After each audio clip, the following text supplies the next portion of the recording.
You guys, I'm so excited to watch the 2018 Tony Awards with you. Okay. So, my money's on Lindsay Mendez for Best Supporting Actress. Oh, My Fair Lady is clearly the best choice for Revival. Well, wait, what about Escape to Margaritaville? Isn't that nominated?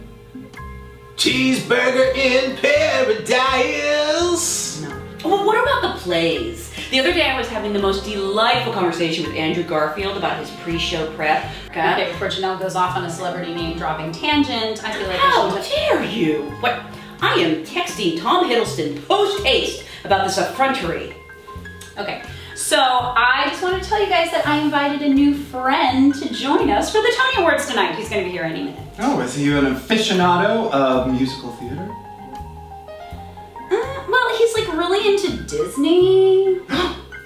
Disney has ruined Broadway. It single-handedly turned it into a theme park. Come on, like it wasn't already. Okay, he's here. You got be nice.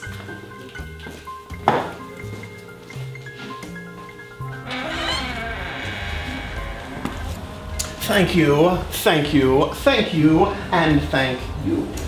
Hey everybody, this is my friend Tony Goldmark, otherwise known as some jerk with a camera. Thank you very much for inviting me. You know, I knew that my internet fame had ascended to the D-list, but I never in a million years would have dreamed you'd devote an awards ceremony entirely to little old me. Now, I have 47 categories of people, places, and things that I believe are worthy of a Tony Award. First category, Most Handsomest Tony. The nominees are Tony Stark, Tony Montana, Tony Hawk, Tony Shalhoub, and Tony Goldmark. Oh, this is so unexpected. And the winner is... Tony Gold. Oh, this is so unexpected. I'm so unprepared. Where's my award? Okay, Tony, I think there's been just a little misunderstanding here. Oh man, no love for Antonio Banderas, who, by the way, I just interviewed for his exceptional work as Pablo Picasso. We're watching the American Theater Wing's presentation of the 72nd Annual Antoinette Perry Theater Awards for Broadway Excellence! Otherwise known as the Tony Awards. Oh! Seriously, where's my award? Stealing focus!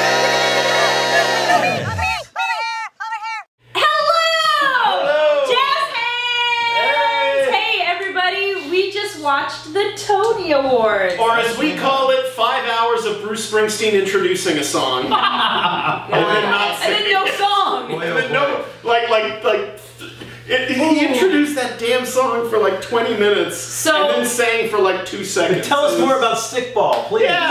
We're gonna jump right in here.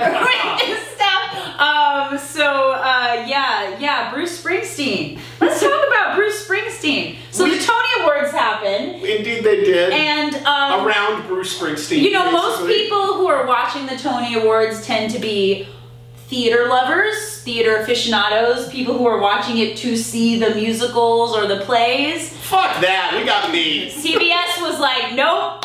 We're gonna spend 20 minutes with Bruce Springsteen doing a goddamn Hollywood Fringe show.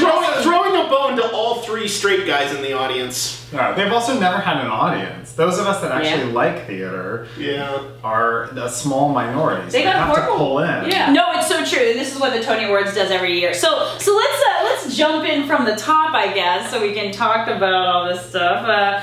So they did the thing that they've done the past few years, which is try to find some familiar folks to host it. Last year was Kevin Spacey, remember that? Oh. Only a year ago. This year should have been Christopher Plummer. I don't know why they didn't. We had Josh Groban and Sarah Bareilles. I mean, that would have tied into musicals because he was in Sound of Music. But anyway. He was Captain Von Trapp. Yeah, 800 years ago. Yeah. He still got it. He still got it. You know, they were great. I loved their opening song. It was very much a song where it's like, Here's to the losers. We're not going to say Tony Awards explicitly because we could maybe sell this on the radio. Wait, hold on a second Yeah. though. Here's to the losers. Is the Tony Awards the losers? Is that what? No, the people who Oh, jump no. in the audience because there's more losers than winners. Right. I had Or someone. were the audience they were losers because they were seeing the Tonys and not the Oscars?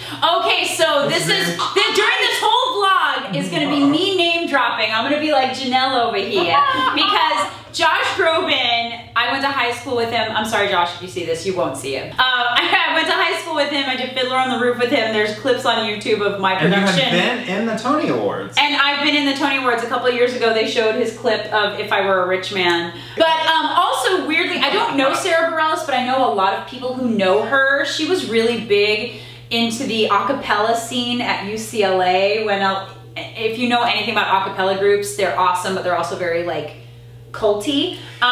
Didn't she host? awesome. Didn't she host an a cappella competition? Yeah, I think she did, right? Isn't there on TV, the Sing Off or something like that. Oh, see? Gotta look that up. Gotta look it up right now. I think Ben Folds was involved as well. Oh, wait, I think you're right, because she and Folds do stuff all the time. Yeah.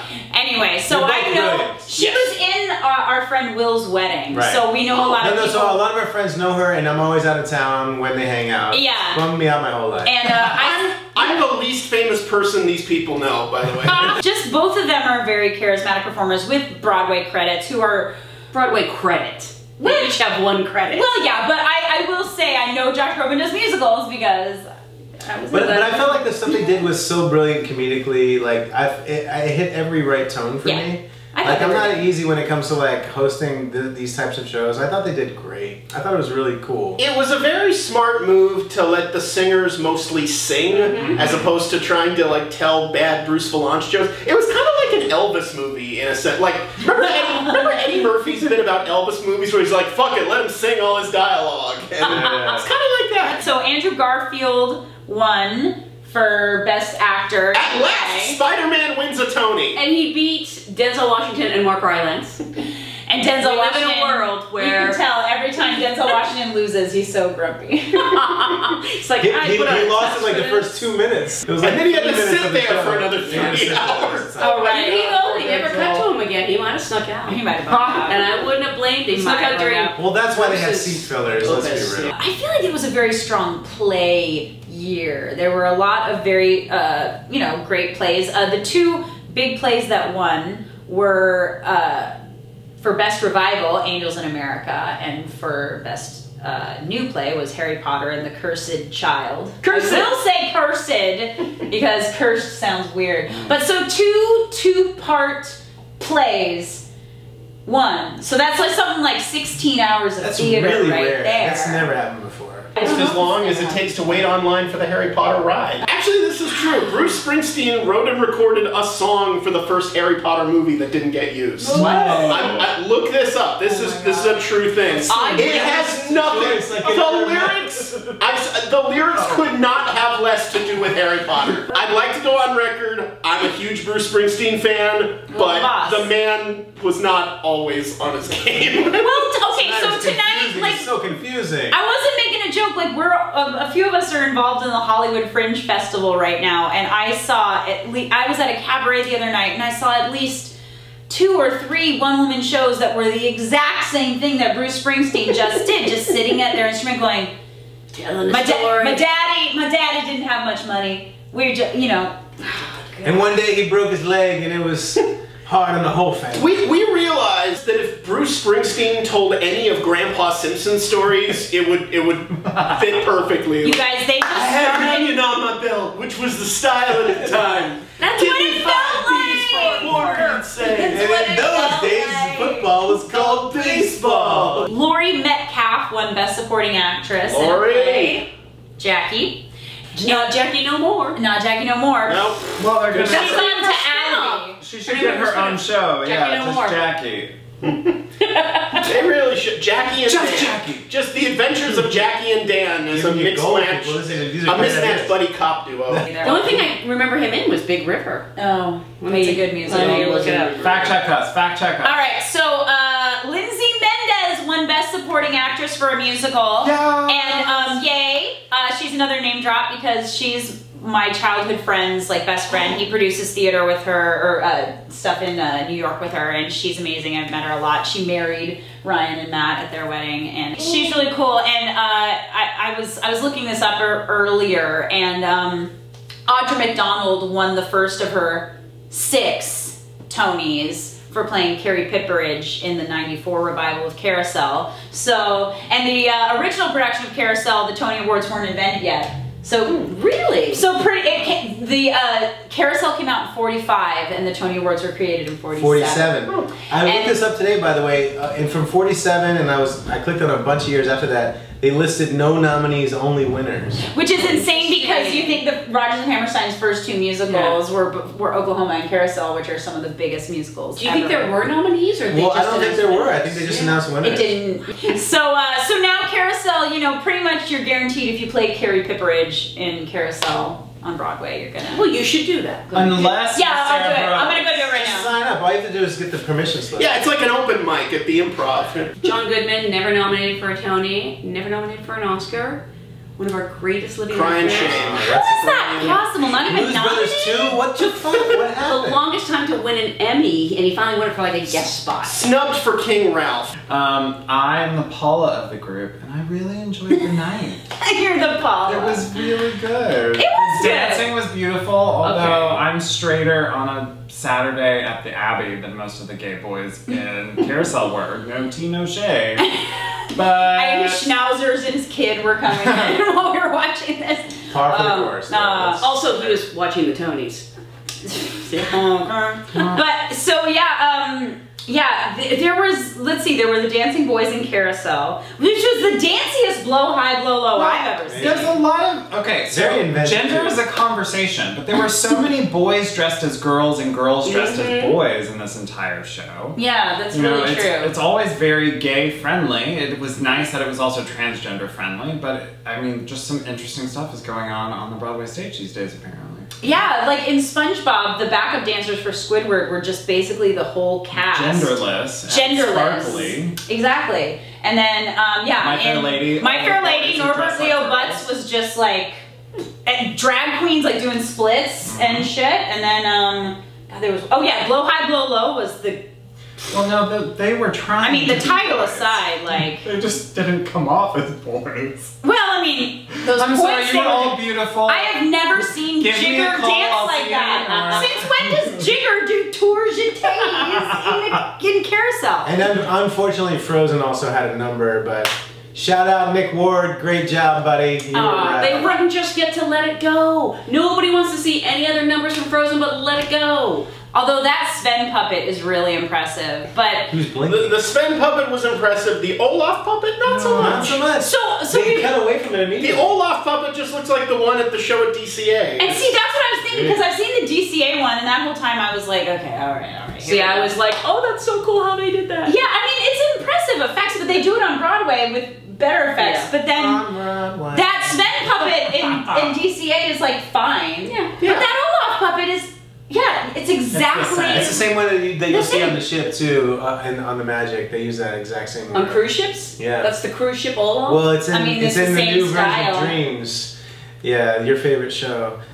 So the big winner tonight for musicals was The Band's Visit, which is a show I do not know at all. Apparently it's based on a movie, because that's what we do now. Yeah. That's what we do now. All four Yeah, of they the were all four of them? Yeah, 'cause nominated, Mean as Tina Fey Girls, said, they're all based on SpongeBob. movies. They're Well, all except SpongeBob, which is based on a TV show that became 2 movies, of course. But exactly. the But most yeah. iconic of them all. But writing musicals is hard to begin with, so it's not that big of a deal. Well, none of you do what SpongeBob did and divide it up amongst 53 people. So also, I just want to talk about how freaking weird that Cheetah Rivera Andrew Lloyd Webber mashup was. Weird. Because first of all, they didn't show their speeches because Springsteen had to do Springsteen at the Fringe. Right. We couldn't see the people we're actually there to see get their. I mean, Andrew Lloyd Webber is no slouch. Like even the normies like Andrew Lloyd Webber. Like. Most of the normies. That's why he has a career, is because the normies like him. But it was weird to me because Cheetah's never done an Andrew Lloyd Webber show. At least, I don't think so. Please correct me if I'm wrong, but I don't think she has. To me, she's all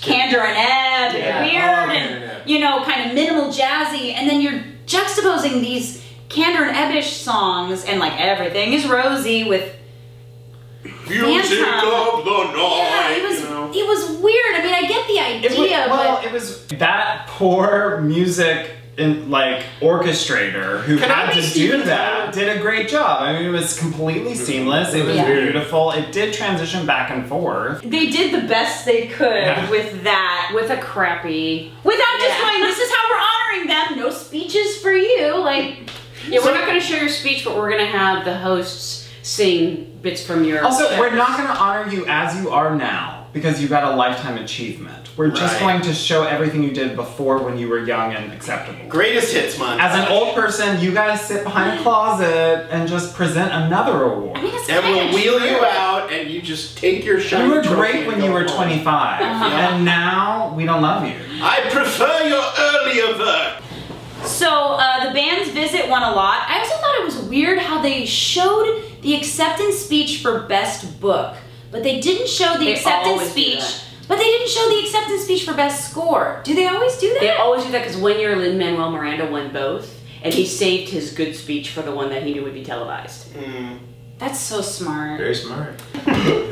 Yeah, I'm not a huge Tony Awards watcher myself. I haven't before tonight. I hadn't watched it since the year Book of Mormon won everything. That was a good year. That was a good year. And I know when Hamilton won everything, that was another big. There's no big superstar like that this year. No.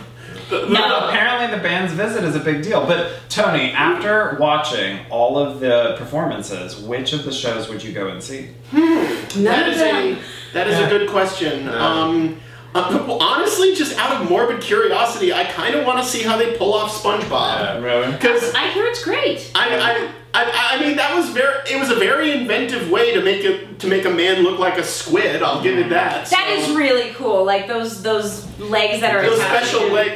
It's like, how do you tap in those? Like you figure that guy must have tripped over them in rehearsal so many times. Oh, I'm sure. I missed the Mean Girls number. Was it good? It was good. I mean, That's the one that interests me. okay, so this is the thing about Mean Girls is like I've heard a bunch of songs from it, and I'm sure it's great. But I know from the songs I've heard, it's gonna be the same shit that bugged me about School of Rock. Is that I know Mean Girls the movie so intricately well. I've seen it a zillion times that I'm gonna see the stage show, and I'm just gonna be like quoting the lines along with them and wait and just being like, well, okay, this is fine, but it's not the movie. Like, and the thing is like.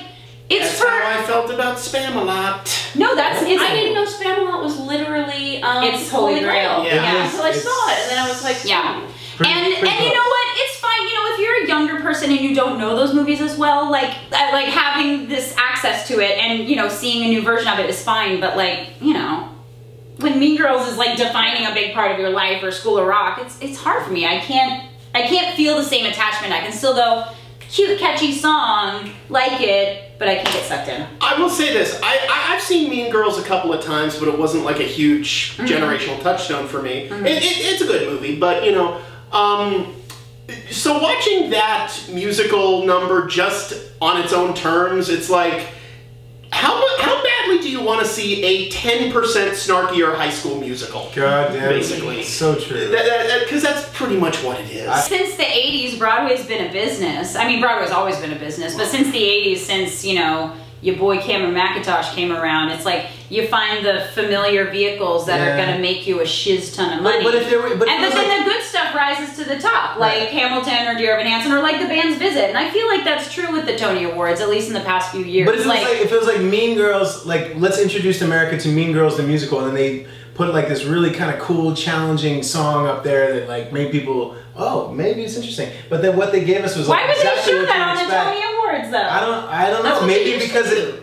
No, but we got Bruce Springsteen. I'm just saying that's the reason why people turn. And how much ratings did they get? Like Tony Awards always had. Like, well, they'll watch it for Bruce Springsteen, but they were turning the channel on that first Mean Girls. It was at the very top. That's why it was smart. They scheduled this stuff very strategically. They waited to put bands visit way later on. They put the familiar thing right at the top. They put all these people who America would go, I know this person. I know this reference. But I'm they waited until the end for the biggest. They waited for Tony Shalhoub.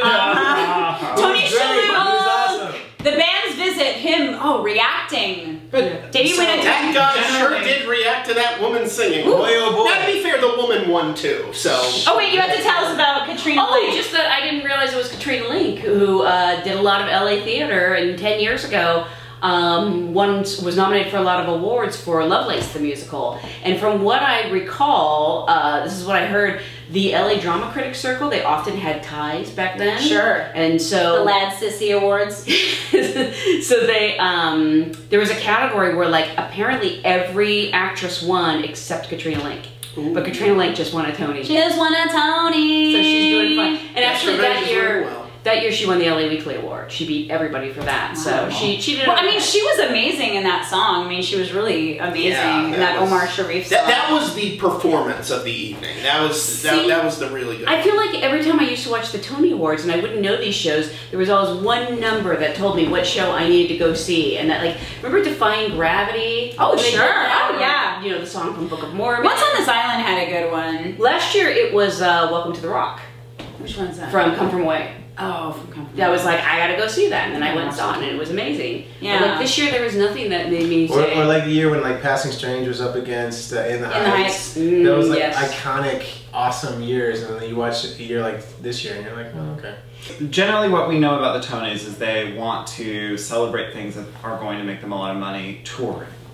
You know, they Oh, want to yeah. celebrate the best musical is going to be the thing that's going to make the most money in a touring house. And I think it's interesting because from Chattanooga, Tennessee, I would say that I wouldn't expect the band's visit to do necessarily well in deep South touring houses. Sure. So, on some level, it might be said that this is a bigger deal historically for the Tony Awards, you know? Yeah. I mean, it could be, and I don't know, it could be really nice that they were awarded as much. And I think their acceptance speeches did a lot to, like Lindsay's acceptance speech did, to say like, you know, we are an inclusive culture. Theater is an Yeah. inclusive, diverse culture. Or Ariel Stachel, who won for the band's visit for Best Supporting Actor. saying that the thing that is a stumbling block can end up being what. Yeah. She's reading this off a laptop screen. Yeah. And Nathan Lane, who got choked up thanking his husband. Well, but Yeah, that's Wait, it. I'm what? a mess. I'm a mess. He's great. But That's the man had Did the you just husband. out Okay, Nathan listen, But the Lane? woman had the husband. They What the- freaking what? sang happy birthday to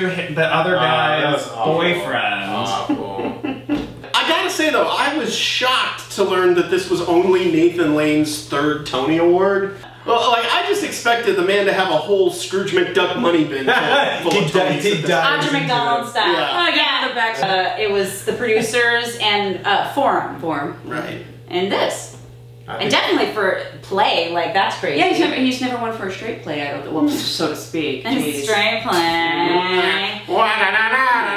I just remember, like, God, I don't even know if this is a true story, so please forgive me if it's not Nathan Lane. But I just remember back in, like, the 90s, like, reading an interview with him, and I always read it in his voice where someone Oh, yeah. asked him about his sexuality, and he was like, I'm 40, I'm single, I work in musical theater. You figure it out. Yeah. Once on This Island won Best Revival. I was not sure if it was going to be Carousel or Once on This Island, but, We have the Wife Beater musical or the current happy. That's true. It is. It is. I didn't sing it. although Once on This Island is the Little Mermaid. She's Is it really? Well, I mean, it's an interpretation of the Little Mermaid story. But yeah, she falls in love with a guy and then wants to be with him, and then you know, it's a problem for Carousel because it is super problematic. It is.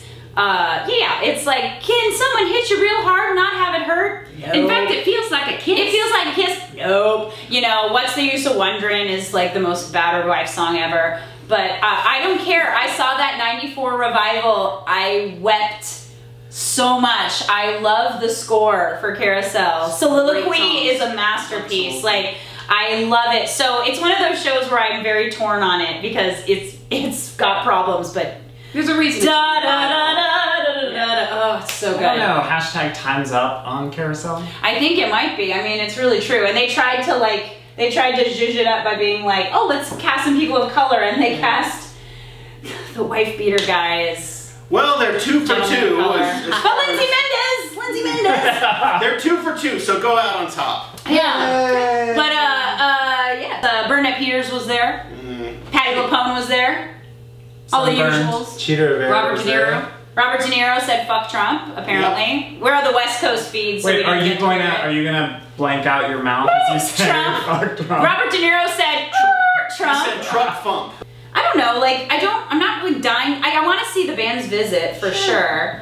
I would like to see, I'd see any of the revivals. I don't really like to see My Fair Lady unless I it's done. hate My Fair Lady. Unless it's done really well. I saw a production in '02 in Covent Garden that was produced by Cameron McIntosh, and that was the first time I was ever like, oh, okay. So, right, this is what happens when you see it not done by community theater actors. Oh, you know, I find it long and boring. I'm going off the movie. I've never seen the musical. It's exactly the same. None of them can sing It's in the exactly movie. the same. They hired a bunch of non-singers. And Audrey Hepburn's dubbed over with Marnie Nixon. Yeah. Oh my god, every gay bone in my body is freaking the fuck out.